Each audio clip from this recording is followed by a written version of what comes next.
Hello, fellow employees here at DHS. We are going to have this small video series.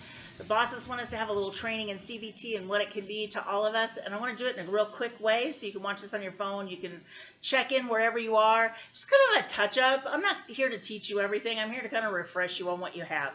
What we're going to talk about is client engagement and problem identification with the client, and then finding some of the client's strengths that really help out. This is Cameron. He's here to help us today. So we're just going to do a real short identification of, again, doing engagement, doing problem identification, and doing some strengths-based work with the client. Cameron, thank you so much for helping out today. Yeah, of course. How are you doing? A bit stressed. Work's been a bit hectic, but I'm all right. Okay, that's cool. Coming here kind of helps stress. That's what we're supposed to do. Yeah. It's our job as therapists is to help relieve people's stress. So tell me a little bit about yourself. Tell me, kind of what's your big story. How far back do you want to go? Let's not go forever. Give me the last couple of months. So I recently started a new job in an industry that I'm not familiar with, doing a job that I had never knew existed prior to getting this job. I walked into the job interview. I had applied for a social media manager position, and the CEO of the company, who was the owner and CEO of the company, who was interviewing me, was like, "You don't want to be a social media manager for us. I've got another job. Come back in 3 days, and we'll have another interview." And he was like, "I'm actually going to interview you for a search engine optimization analyst position," which no one. Basically, my job is understanding how people Google and how to get my websites onto the front page of Google for what you're actually looking for.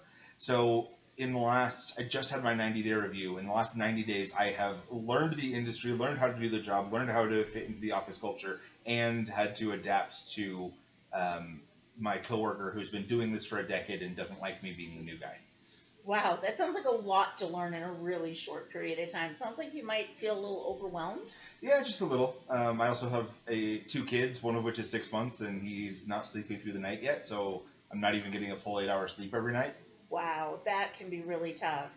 If you are in this search engine part, did you come at this from a psychology point of view or from a business point of view? What kind of your background in school?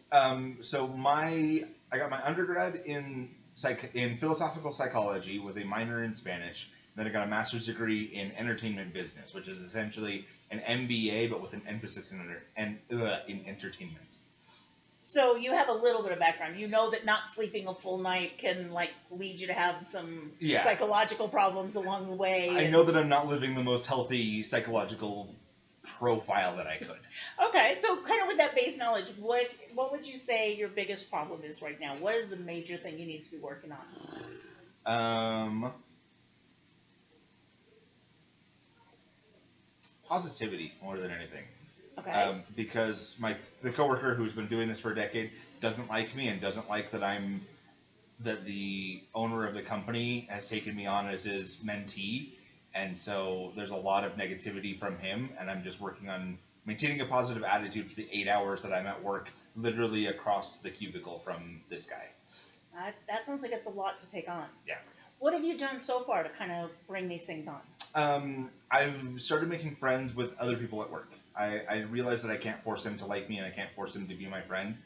But what I can do is ingratiate myself with the rest of the company. So I've been doing this fun fact of the day for the last month and a half, 2 months of just random stuff that I've picked up in my life and sharing it with people. And next week is the first week that somebody else is going to be doing it. That it is, of the 26 people that are in the office, I have 19 of them who are waiting for Fun Fact of the Day and interacting with it, including the owner's wife, which is a little weird that he could now hear exactly what the Fun Fact of the Day is.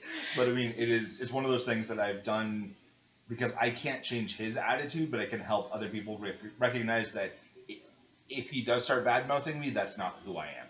Awesome. So it sounds like you're doing a lot of outreach and you're doing a lot of trying to make those connections. Especially, I heard you say that it's only been 90 days in the office and that you've had to learn the program, learn the industry, learn the everything.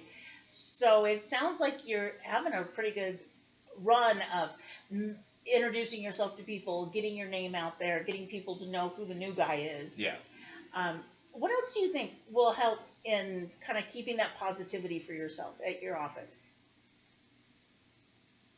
I don't know what you're asking. What do you think you could do that would help increase your own positivity? Is there anything you can do? Kind of, we always kind of try to look at what can I change about me, what can I change about my thoughts, and what can I change about my world. Sounds like you've tried to change your world a little bit. What can you change about your thoughts? There's not much. During my undergrad, I kind of adopted this Taoist Zen sort of outlook on life that I don't get stressed. I like it is. I'm in stressful encounters, but I don't keep that with me.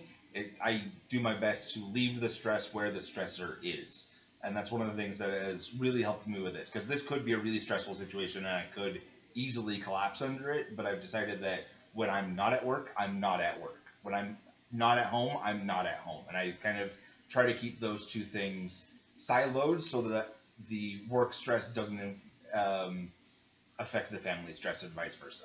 So it sounds like you've done a really good job of what we call in cognitive behavioral therapy, kind of changing your thought patterns and changing a negative thought into a positive thought. That sounds like a really good place. And maybe later we'll go into how that can work better. Yeah. One of the nice things is I've got an hour-long commute down and back, so that gives me plenty of time to really differentiate them. That's awesome. Awesome. That's also changing kind of your area, and you know that your car is your car full of stress? You kind of fill that up with stress on the way back and forth?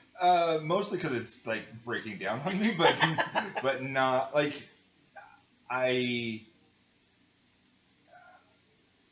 You'd probably use this as a coping mechanism, but it's a I listen to news on the way down, and then just music on the way back, so that it's I get into a business mindset on my way to work, and then a stress-free one coming back home. That's a great coping mechanism, and sounds like one that's working really well for you. Yep. Awesome. Thank you so much for helping with this. As you can see, this kind of interaction is not hard. It's not difficult. It happens in a conversational tone with just kind of reminding yourself of those CBT practices. Are they point out when they're already making those behavioral and cognitive changes and working towards helping the client make more of them and realize the strengths that they have. We'll see you again for part 2 later on this week.